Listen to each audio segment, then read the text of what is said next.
Good Holy! Ngayon ay pag-aaralan natin ang araling panlipunan at kabilang dito ang paggamit ng mga komponenteng konseptual sa araling panlipunan. Ang araling panlipunan ay isang asignatura na nagtuturo tungkol sa kasaysayan, kultura at lipunan ng Pilipinas at iba pang mga bansa. Ang pag-aaral ng araling panlipunan ay binubuo ng iba't ibang konseptong kinakailangan upang maunawaan ang mga pangyayari sa kasaysayan at lipunan. Ang mga konseptong ito ay binubuo ng mga sumusunod. Una, kasaysayan. Ito ay tumutukoy sa pag-aaral ng nakaraan na may kaugnayan sa mga pangyayari, tao, lugar at kultura. Sa pag-aaral ng kasaysayan, mahalaga ang pag-unawa sa konsepto ng mga pangyayari upang maunawaan ang kanilang epekto sa kasalukuyan. Pangalawa, ang geograpya. Ito ay tumutukoy sa pag-aaral ng mundo at ang mga pangyayari na nagaganap dito. Kasama rito ang pag-aaral ng mga lugar, klima, populasyon at iba pa. Pangatlo, economics. Ito ay tumutukoy sa pag-aaral ng produksyon, distribusyon at konsumo ng mga produkto at serbisyo. Mahalaga ito upang maunawaan ng mga ekonomiya ng isang bansa. Pang-apat, siyensya. Ito ay tumutukoy sa pag-aaral ng kalikasan at mga natural na pangyayari. Kasama rito ang pag-aaral ng pisika, kemika, biyolohiya at iba pa. Pang-lima, pamahalaan. Ito ay tumutukoy sa pag-aaral ng sistema ng pamamahala sa isang bansa. Kasama rito ang pag-aaral ng mga batas, patakaran at institusyon. Pang-anim, kultura. Ito ay tumutukoy sa pag-aaral ng mga kaugalian, paniniwala at tradisyon ng isang grupo o bansa.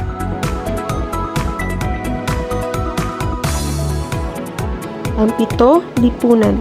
Ito ay tumutukoy sa pag-aaral ng ugnayan at interaksyon ng mga tao sa isang lipunan. Kasama rito ang pag-aaral ng mga institusyon tulad ng pamilya, paaralan, relihiyon at iba pa. Ang mga konseptong ito ay mahalaga upang maunawaan ng kasaysayan at lipunan hindi lamang sa Pilipinas kundi pati na rin sa iba pang mga bansa. Ang Bloom's Revised Taxonomy ay isang sistema ng pag-uuri ng mga layunin sa pagtuturo na unang inilathala noong 1956 ni Benjamin Bloom at kanyang mga kasamahan. Ito ay naglalayong magbigay ng mga layunin sa pagtuturo na nakabatay sa mga antas ng kognitibong proseso. Sa orihinal na bersyon, ang mga layunin ay nahahati sa 6 na antas. At ito ay knowledge, comprehension, application, analysis, synthesis, at evaluation. Noong 2001, binago ito ng grupo ng mga mananaliksik na pinamumunuan ni David Krathwohl at Lauren Anderson. Sa bagong bersyon, ginagamit nila ang mga pandiwa sa halip ng mga pangalan at pinalitan ang 2 pinakamataas na antas ng taksonomiya.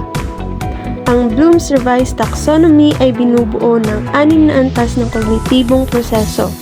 Ito ay naglalayong magbigay ng mga layunin sa pagtuturo na nakabatay sa mga antas ng kognitibong proseso. Sa bersyong ito, ginagamit nila ang mga pandiwa sa halip ng mga pangalan at pinalitan ang 2 pinakamataas na antas ng taksonomiya. Narito ang 6 na antas ng Bloom's Revised Taxonomy. Una ay ang remembering.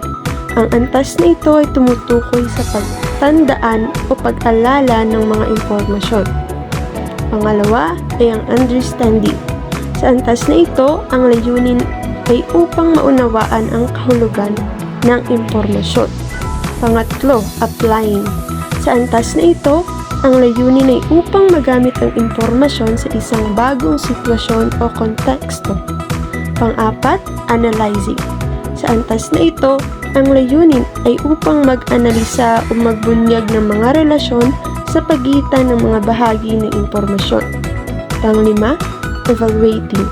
Sa antas na ito, ang layunin ay upang makabuo ng mga konklusyon o magbigay ng mga opinyon batay sa impormasyon.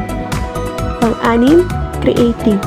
Sa pinakamataas na antas, ang layunin ay upang makabuo ng isang bagong produkto o ideya batay sa impormasyon.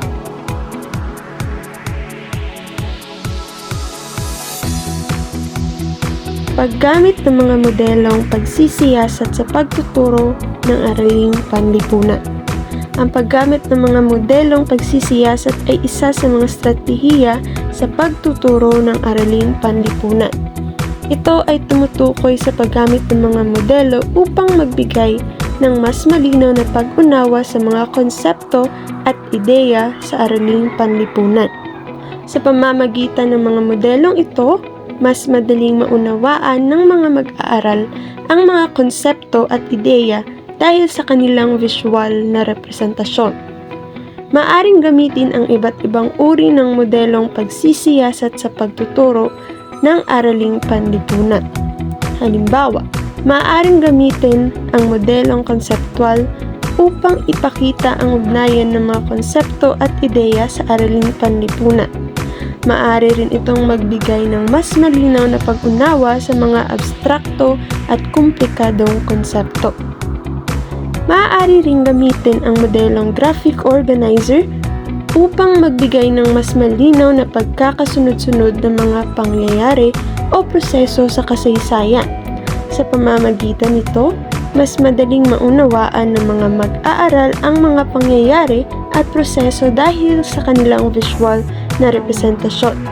Sa kabuuan, ang paggamit ng mga modelong pagsisiyasat ay isang mahalagang estratehiya sa pagtuturo ng araling panlipunan dahil nagbibigay ito ng mas malinaw na pag-unawa sa mga konsepto at ideya.